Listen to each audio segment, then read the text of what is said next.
Okay. This is an article that is coming out of the Detroit Free Press, and this person has been scrutinized and under fire for what he said. But I want you to see, you people who went around saying you're the new white people, and let me share something here. Um,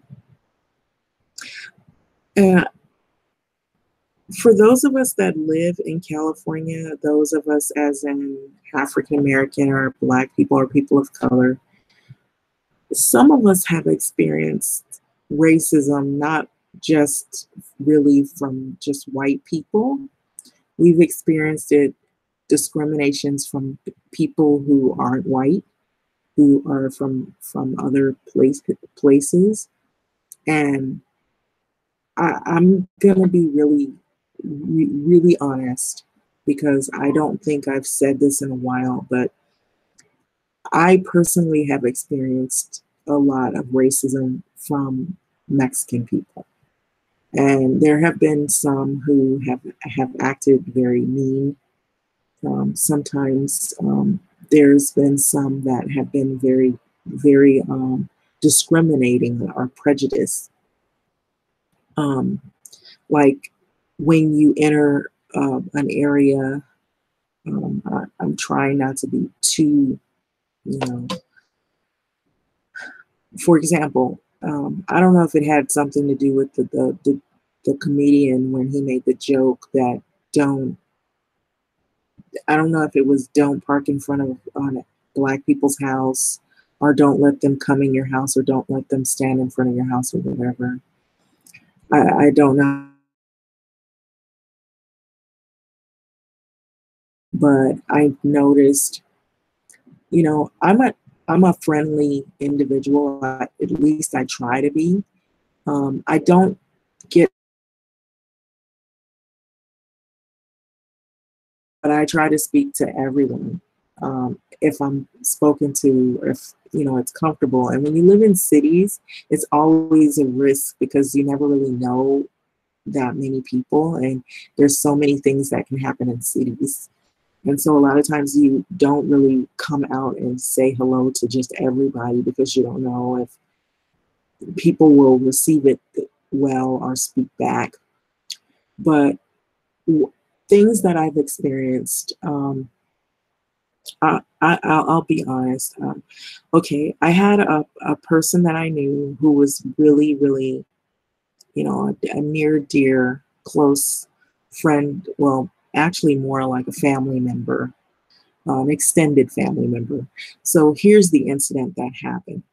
Um, I had bought a car. This was several years back, and um, I had the car painted. It was a Toyota, and so I parked the car. At the time. I just had one kid. I had like at the time I had a little baby, and he was in a baby carrier, and I was just by myself with the baby. And you would think people would be like, oh, okay, she's a mother, young mother by herself with the baby. And so there was this guy. He was driving around in what these trucks they have. They look like, how would you say, like it's a truck when you want to haul another car to an auto shop. So it was one of those trucks, and so he was looking for cars. What his motive was is he was looking for cars at the time. I guess Toyota, you can break down Toyotas, and the parts on Toyotas were pretty valuable, and pretty valuable to people who were into stealing cars. And at the time, I had just gotten my car. I think it was like a used car, but it was really good used car, and I think I spent like $800 or $900. It was really, I was just starting out, and this was like in the 90s, and so he went around scouting on streets for cars so he could do a little scam. So what he was doing was he would take this this hauling truck, and he would dent your car, and then if someone witnessed it or whatever, they would go to your apartment or tell you, oh, your car's been dented and blah, blah, blah. So you go running out there. And so I went running out there because my car happened to end up getting dented by this guy's truck. And so he tells me, he says, "Oh, it's okay. I'll take it and I'll fix it. I'm sorry that I dented your car." And I didn't trust him because something about my gut feeling told me that he was shady. But this person, this close friend of the family, he wanted to give him the benefit of the doubt. And I warned him, I said, I don't think they're going to be honest. It's just my gut feeling tells me. And I actually was right, to make a long story short. I was actually extremely right. That's why I say, I don't know what it is in me, but I know when something's not right. And I can smell trouble a mile away. So I just sensed the whole thing was a scam. And it just seemed unreal, because I had just gotten the car painted. I just got the car, and it's like, why? Why? And so I finally put two and two together. And so we ended up going to this place way in the downtown area of LA. And it didn't look like it was a real shop. It was a shop, but it didn't look legit. And so I got a bad feeling from the beginning because we went through an alley. We had to go through all these little side streets. And I said, this doesn't feel safe. So we went there, and then the two guys started talking in Spanish. And at the time, I didn't really know that much, and as I know now, but I wish I had, known, but even with that, I knew something wasn't right about it because I said, why are they talking amongst each other where we can't, conversate with them back? This doesn't feel right. And their body language, the way they're acting is funny. So he had me to leave my car. This close friend of the family, he was like, just trust. So that's why I tell you, I don't really trust very many people because I learned the hard way in many different scenarios. So this guy, what they did was they took my car keys and everything. They made copies of them. This is what they were doing behind my back. And so they did fix it. We went to pick my car up. They fixed the dent. They repainted it and the area where it was dented, but it was a scam. And so what they did was when I drove the car home, that next morning I woke up, my car was gone. And I put two and two together and I said, you know what, that shop wasn't legit. It was like one of those chop shops. And so they knew what they were doing from beginning to end, that they were going to scam me and steal my whole car. And then other people started talking and saying that they had a history of cars that were, at one time they were really in the downtown area. This was back when people had pull-out radios. I don't know if people know that far back. There used to be a time they had radios you would pull out of your, you'd get the radio installed and then you can just pull it out and take the radio in the house. So it was back in that time. So what they were doing was, I guess certain cars had good parts and Toyota was one. And at the time, there were certain things on the car. They could just break the car down and, sell the parts, do little things, scrap metal, whatever. And so it was a scam. And so they had hit a lot of people in the neighborhood down in the downtown area because that was a hot thing at the time, what they were doing in terms of the crime that element down there. So I had friends that I knew personally had got new stereo systems. They would park their car and you'd see a group of guys. And I'm just going to be honest, they were Mexican. They would stand there and they'd wait and they kind of watch you and wait until you go in the house or wait until you're gone. And they would take all your stereo system. Like if you got a new stereo system, all your stuff would be gone. Yeah, and so I knew people where a lot of people got robbed or ripped off like that. And it was just one of those things. It was bad. And then there's been times where, like even to bring it up to now, like um,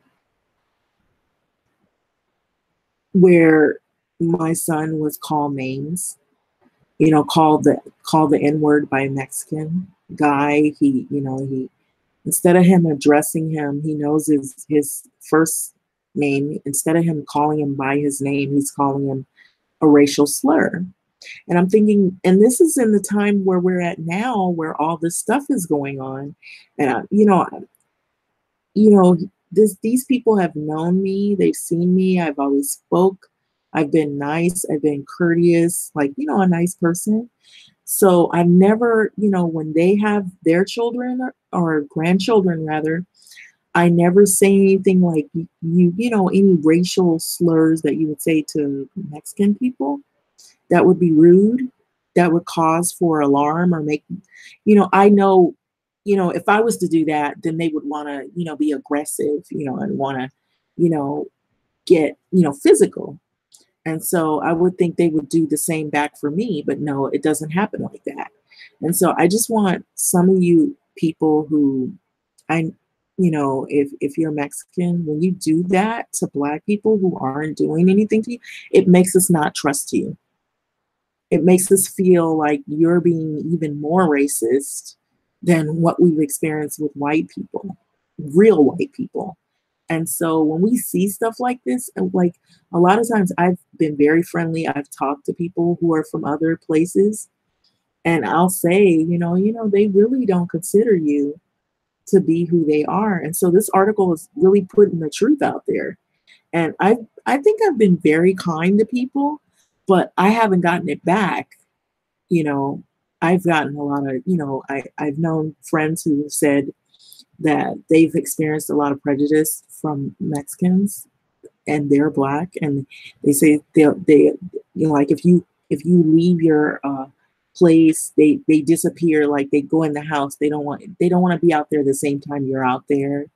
It's like you're gonna bite them or something, or it's like a prejudice type of like thing. And it's kind of sad. It's like some people are like that, and well, I have experienced some people who are kind, and usually it depends on the people. I believe so. I realize that, but I don't feel like sometimes they realize, they as in people from other countries like Latin. And I have also experienced some prejudice from people who are from other countries that are they're Black, but they're from another country. So I'm just sharing to you, and they might not have status or whatever, like documentation, where they'll turn their nose up and they won't speak, or they'll look at us like something is wrong with us, or like we made these laws, and or treat us mean. And a lot of times I have distrust. I'm being honest. I have distrust in people. Sometimes I have to know, that that person is not trying to play a game or being, deceiving.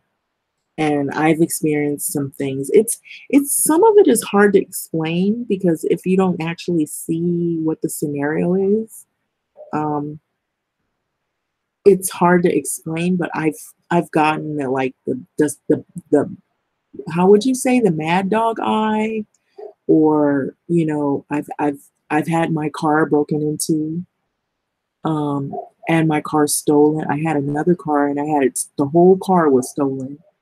Um, Also, like when I had first moved into one place that I was living at, they, pretty much there's a Mexican family that lived on the side of me, and what they did was they would turn the music up or have these loud parties, and they wouldn't let you know that they're gonna do what they're gonna do, and they would be rude, give you like a mean shout, and they looked at him like they wanted to beat him alive, and he's never the trash Yeah, of course, we moved, the trash was moved somewhere else, but the where you throw it outside, but they were mean. I've been treated meanly. I've been treated meanly. You know, like I said, I don't agree with the separating kids from families, but I'm saying that sometimes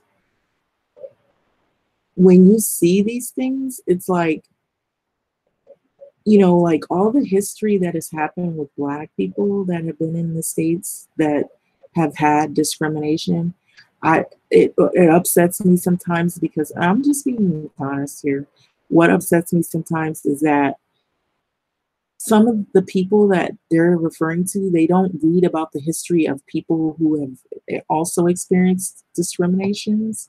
And so they come here, and I've gone online, and I've seen these are Mexican people doing this. We're the new white people. We enslaved your people, or we're gonna be your new enslavers. And now you see all these protests happening, and it's crazy. It's ironic. They don't like being discriminated, but there's some of the people that are here that I've experienced discrimination from, and it isn't white people doing it, it's Mexicans that have done that kind of discrimination to me.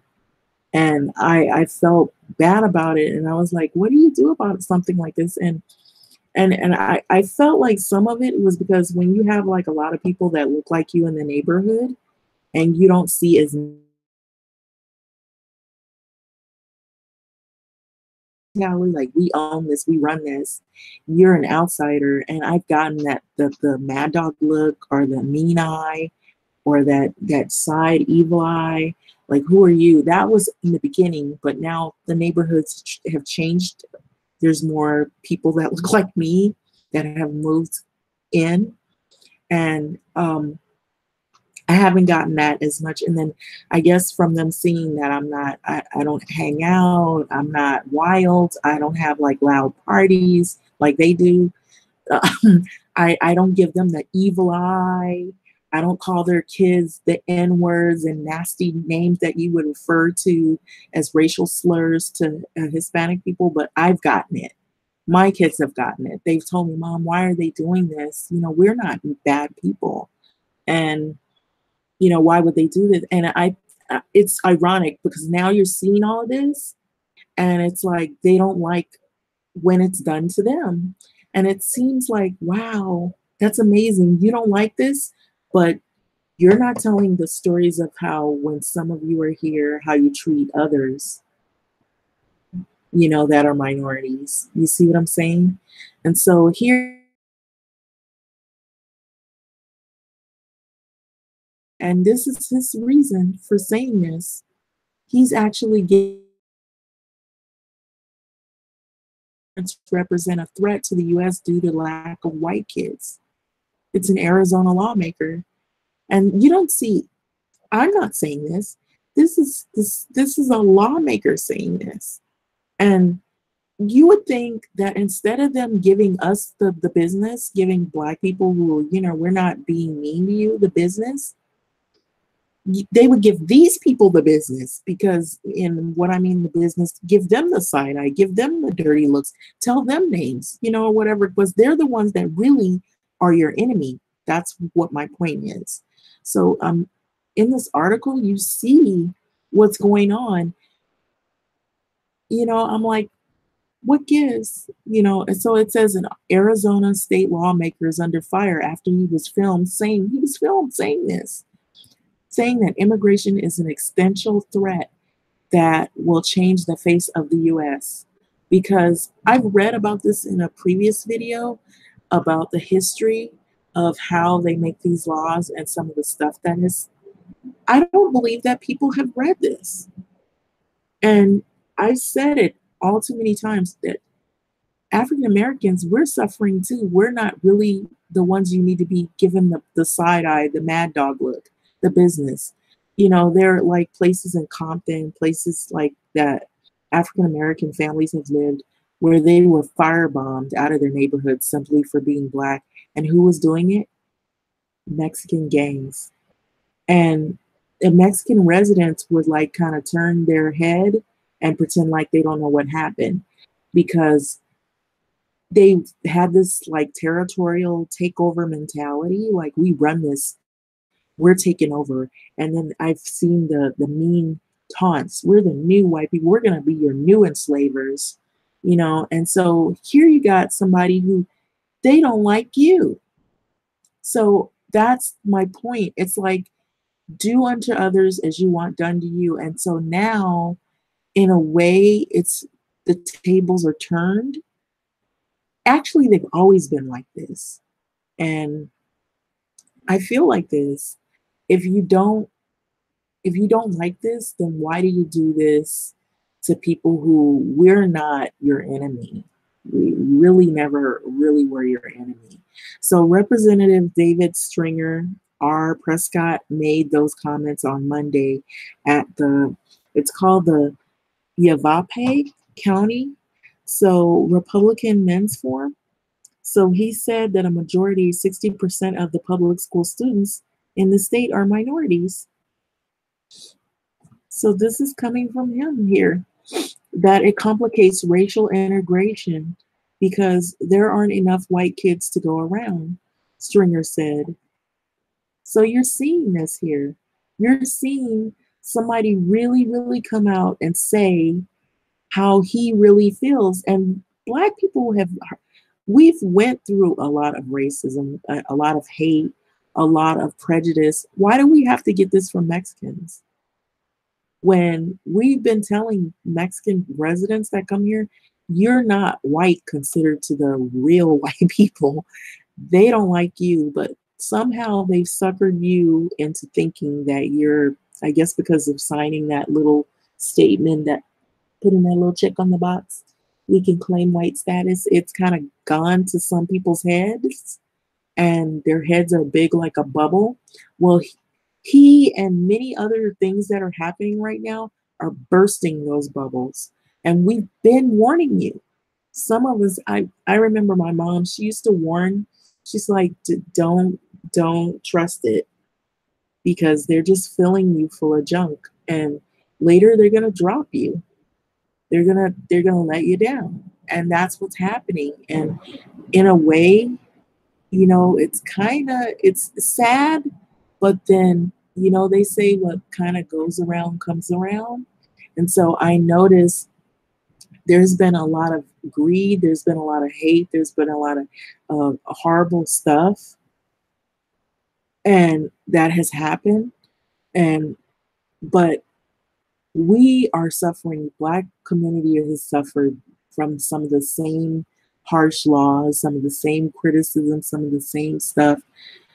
Really, Mexicans shouldn't be fighting with Black. They should really be trying to work out.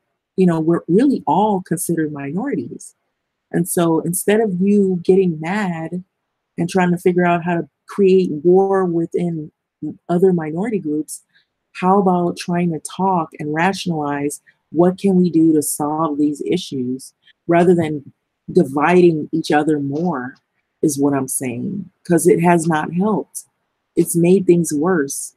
And so it's made people distrust one another and feel like they have to distance themselves and be like, this is your problem. This is the Black problem. This is the Mexican problem, when we're really all minorities. And so they're talking about you too. And so you have to understand this. And I'm saying this in the nicest way possible, hopefully not to offend anybody, but to fight with other minorities is not going to help your case. It's not going to bring us together. It brings more social, what you call social divide. So it says that complicates racial integration because there aren't enough white kids to go around. So I'm reading the article. Stringer said this. So immigration is politically destabilizing. So President Trump has talked about this. I'm very concerned about this. Immigration today represents an existential threat to the U.S. Stringer's comments, which have been widely shared on social media, were swiftly condemned by Democrats and groups supportive of immigrant rights. And so you guys got to understand what America, the history of it has been built on. And so if you come over here and you think, oh, we're going to be mean to other people who have been oppressed, that doesn't make your situation, it actually hurts it. So here it goes on to say that Stringer's racist and paranoid comments that we must protect the white race of America. Do you hear that? Latin people or Mexican people, do you hear that? He's actually referring that you're the threat, and other people who are black that are coming from these other countries, if you're undocumented, he's referring to you as being a threat. And also us Americans who are black, who have been here, we're minorities. We are also referred to as a threat. We've been knowing this. That's why we're always targeted. The police shoots us and they can walk away from what they've done. We're suffering too. You're not the only one suffering. We are suffering too. We're losing people due to justifiable killings. They're using the law to say they're justifiable killings when they're not. And it's basically based on skin color, race. And so you're going through something and we're going through something is what I'm saying. So it says here, Stringer's racist and paranoid comments that we must protect the white race or America will be taken over by our dangerous, and it says taken over, are dangerous, fear-mongering, and hateful, said Jocelyn Berry, co-director for Progress Now, Arizona. So that he thinks it's acceptable to attack children in our schools is despicable, and he should be ashamed of it. And so it should go without saying that all children deserve an education regardless of their skin color. Exactly. I agree with that. And so rather than other minorities fighting with other minorities, minorities should really be trying to stick together, not trying to, oh, I look white. I look whiter. I look like I could pass for white. So you're on the bottom. And really, you're on the bottom too, because they're talking about you because you're not considered in this arena with these type of people. And so the freshman lawmaker didn't respond to a request for comment, and his office said that he would release a statement, but none had been posted as of 6 p.m. And so he just did this. And so it goes on to say that Stringer, however, didn't back away from his comments in the interview with the Arizona Capital Times. He said a rapid demographic transformation is causing social unrest in America. You hear that? You hear that? It's because when the census came out, you all that are listening, if you are, that for the first time, it showed that it was a greater number of minority groups than it was Anglo-Saxon or Caucasian. So it created a stir, a big stir. And so it caused problems for people who think like this guy right here. So I maybe touched a third rail of politics, but what I said is accurate, Stringer told the Capital Times. Anybody that talks about this in this way is shut down and called a racist. See, he thinks he's not racist for what he's saying. He's defending his white status. So his what you call white privilege status. So I'm speaking the truth. This is what he's saying. Diversity may be a great thing, but there might be a lot of advantages. There might be a lot of advantages, or I'm not arguing against diversity at all, but no country can be demographically transformed without any political and social consequence. So Shapira calls Stringer an xenophobic radical and said his comments were overtly racist. So House Minority Leader Rebecca Rios, Democrat of Phoenix, also blasted Stringer's comments in a statement on Wednesday afternoon, calling the incident yet another source of national embarrassment for our state. So just as disturbing, there did not appear to be a single murmur of disagreement from the audience. Rio said. So we work side by side with Representative Stringer and our Republican colleagues and want to think the best of them. But when will they stand up to devise rhetoric like this that echoes fervent racist and white nationalists like David Duke? Do any of you know who David Duke is? Some people do and others don't. Find out. Look David Duke up. He's not including Mexicans. You're considered a minority. So for those of you who are coming here thinking that you're the new right race, get that out of your head because you're not included in their arena. You're not part of the white privilege culture. You're a part of people like me, people who are of color, people who are minority groups. You get that out of your head. So if you're thinking that you're making a come up by being mean to black people that are here, let's be mean to the black people because we read that black people are the ones that are the threat. No, no, no. Right now, you need to be looking and reading the news and seeing what's going on. And let me tell you something. It's usually the government's people. Now, let me make that clear because every white person that you see is not in agreement with this, but some are. Some are. Some won't tell you, and some don't have any problem letting you know. They will come out and tell you. Actually, this administration has made a lot of people emboldened to say things that they normally wouldn't say. And so I'm just saying it in this fashion. But it says we work side by side with Representative Stringer and our Republican colleagues and want to think the best of them. But when will they stand up for the divisive rhetoric like this that echoes fervent racist and white nationalists like David Duke?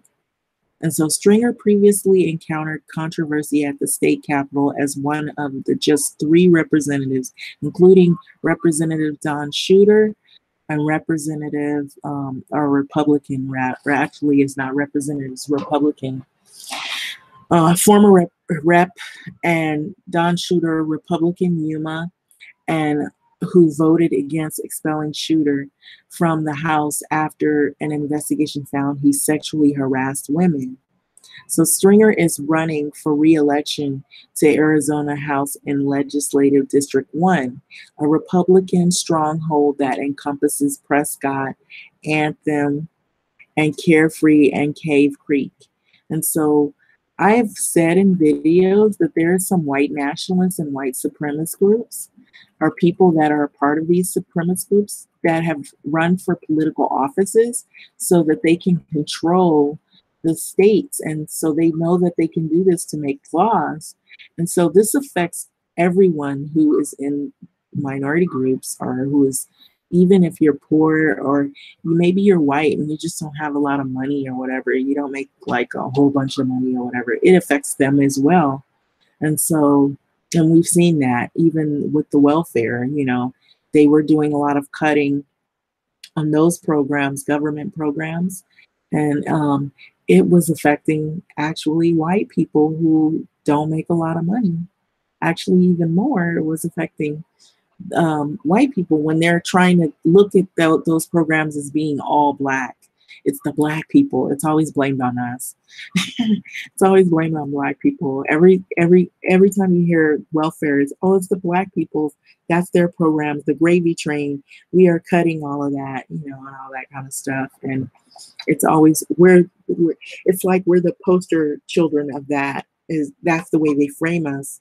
And so it's like we've suffered a lot already before you people that come from all these other places are trying to seek asylum and all this stuff. We have went through, even just being here, we've been through a lot and we're still going through a lot. And so rather than trying to fight us, these systems that are put in place are what you need to be focusing on. Those are your fights. Because that's why I said you're only fighting with us is like you're fighting for the bottom because we're all there with you. We're all in the same boat. And this is what I've been saying. And it just seems ignorant, like a lot of ignorance out there, because for lack of exposure and what people don't read, They don't read about history. They don't read about what happened before they got here. And so they have this stuff all in their head based on movies or video. Or maybe they've had, something that they experience that they pinpoint everybody the same way. But I noticed that certain neighborhoods, you feel unsafe. Like if you're African American and you try to be nice and you feel like, well, what did I do? And then you get not only discriminated from whites, but you're discriminated from a Mexican person who's also discriminated. It just doesn't make sense.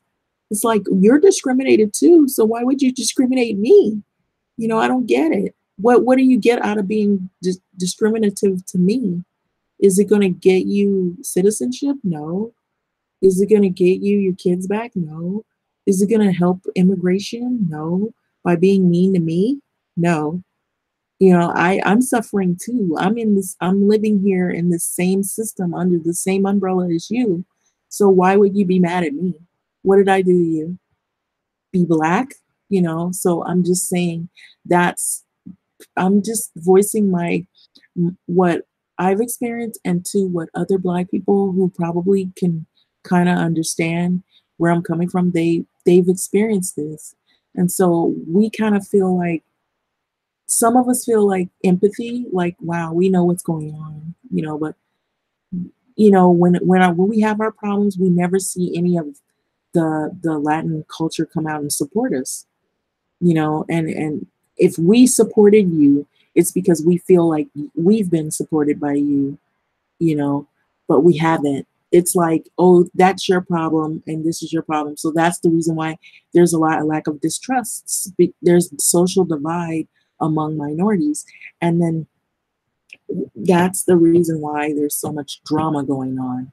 And so we just stay silent because we don't know what to do. It's like we don't know what to do. It's like, oh, we're sad, but and then to have people of your own background or similar background to be mean to you on top of that. I've had like there's this. I'm gonna tell you this story. This family used to live next to me, close to me. They were from Belize, but they look just like we did. They look black, like they're black people, but they were saying they weren't black and they were mixed with this and that. And I said, wait a minute, don't you know that black people are mixed with a lot of different things too? That some of us have family from Belize, some of us have family from Cuba, some of us have family from Latin countries. We just don't speak the languages. We've been moved around and shifted around so much. So some of us know who those people are and others of us don't. And so just because you were born somewhere else, and you have another dialect doesn't mean that we're different. We're so different. And so I was getting the business from this guy, and he was, and what made it sad, he would have other Mexican guys that come to his house. Now if you saw him, he looked like a regular black guy, but he thought he was something else, and he would be mean. He was very rude. He would also do misogynist stuff, like the heckle women as they come and go to their house of residence, and then he would say mean things. And eventually, I think some people in the neighborhood didn't like him, so they would call the police on him. But he would always blame me because I was a target, and he knew that I was by myself and didn't have like someone around, so he thought. Eventually they moved on. Thank goodness. I was glad when they left. But he was nothing but trouble. And I said to myself, wait a minute. And so I learned from a neighbor that was a few blocks down. She was white and she was very nice. Now this lady, she said she went for a summer to Belize. And so she said, I had referred to them as black people, and some of them didn't receive it that way. They they looked at that word as being offensive. We're not black. We're not black. But it's funny because when I've had, like there are family members of mine that are from Jamaica, but they also have cousins from Belize. And then I have a cousin that is from Belize, and I said, you know, I we have people in our family from Belize, and then he would invite this guy would invite his family to, you guys are not Belize because we don't have a dialect or anything. Also, Jamaica, we have family from the South and Jamaica, and but because they were so mean and they didn't care to know who we were, they just looked at us like, oh, you're the niggers. But they were darker than us. They would look like regular, like if you would see other black people, they look the same or darker than us. Actually, we were much lighter, you know, but it didn't matter whether we were light, brown, whatever. We all looked the same. And I was like, you know, what gives? Why are you being so mean? And I would assume they were people from somewhere else and they felt like being mean to us was going to make them rise above us, that it gave them brownie points or something like that. And so they would invite, you know, like Mexican guys over, and they would heckle the women going and coming. They were just really rude. And so now that I'm seeing all of this stuff happening, I'm looking, you know, and I read about some of this treatment. I had friends that lived in, you know, Compton, and they said, oh, they were, you know, they would send gangs to try to run us out of the neighborhood and all this stuff. And I'm like, how is that going to make your life easy? It hasn't. Look what's happening. And so that's all I'm saying. It's like, it's counterproductive. It's like you're fighting for the bottom. It's like you're fighting someone else who's also in the same, under the same umbrella. It may not look like it to you because you think you're somewhere else, you learned something else, or you from another place, but really we're all in the same boat. And so we've gotten the business. And I've learned that since I've been here, that we've gotten, and when I say the business, like bad treatment, people being mean, giving you the mean eye, or they act like they want to beat you up because you're black or whatever, or you identify with a different culture than them. And it's like, it's counterproductive when you're, you know, I remember to, and this happens all the time. There's this little girl, and I believe her mother, maybe, I don't know if she's from Nigeria or somewhere, whatever, some country. And so the woman, she never speaks to me. Never. I've always spoken to her, and she's an African lady, but for some reason she's so mean. She's so mean. She doesn't speak to me, and I don't know what she might have experienced or whatever. And I'm saying to her, I'm thinking to myself, this is not going to help you. It's not going to help you. You know, being mean to me is not going to make it life easy for you, you know. So I just ignore the person now, you know, I've moved on. And so what I do is try to avoid people when they're like that. But these are some personal experiences that I went through with people that are from these places, and maybe they don't have like citizenship or whatever. I never like went around like, ha ha, you don't have this, ha ha, this is what's gonna happen to you. You know, I'm not mean like that. I know there are some people that are like that because some of that is because maybe they've experienced, you know, everybody treats things differently, how they have an experience. And with me, I try to avoid people. If I think they don't like me because I'm black, or they don't like me because I'm a woman, or they don't like me because they just don't understand me, I avoid them. I don't go out there and try to fight people and act ignorant. But I've gotten that from, now that people know me, they don't bother me. But I noticed that the hostility, sometimes some people will come here with a lot of anger and hostility. It's like, I didn't do it to you. And, I didn't do it to you. I understand your frustration, but don't take it out on me. That's all I'm saying. It's like, what satisfaction would I get out of, like, if something didn't go right in my life, now I'm going to be mean to somebody else because something didn't go right for me. It doesn't make my situation better. You see what I'm saying? And so when you see where this horrible stuff is coming from, and Arizona lawmakers, listen to that, lawmakers are doing this. This isn't not your neighborhood black lady that you figure, oh, she's the only one, let's pick on her. Our old black people that you're just trying to live, kids, and all that, running people out of their neighborhoods. That's not going to make your situation better, is what I'm saying. And so, is that a nicer way of putting it? It's like, I don't know how else to say it without, I don't know if this sounds offensive, but I'm just trying to say it in the mildest way. But people you really should be venting your frustration in are people like this guy who said this. It's in the paper. He put it on film. It's on film. He's saying this. This, like, you see the people downtown protesting, they're protesting because of laws that are basically doing something that doesn't seem fair. Okay, that I understand. People, yeah, now the anger is directed to where it should be, not on other minorities who we don't have this power to do all of this craziness. That's what I'm saying. So with that, you see this right here. I don't agree with this.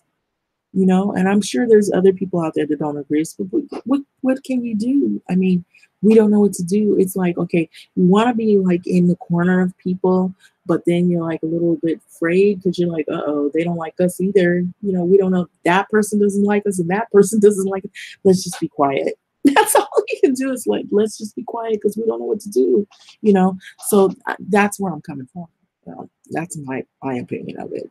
But anyway, it's sad what's happening. And so it's not like we aren't suffering. We're suffering too, because you see, like, every time you look in the news, a black person's getting shot, or discriminated against. You're getting your hands cuffed if you sit in a public place. Come on, we know what time it is. We're in the same boat, But anyway, with that being said, I hope you understand where I'm coming from. And, this is my way of putting it, but it really sucks. It sucks for everybody. We're all going through something, is what I'm saying. But with that being said, like, comment, subscribe. Thanks for listening. And hopefully there's a resolution to some of this, but right now it's looking very eerily. Thanks for listening.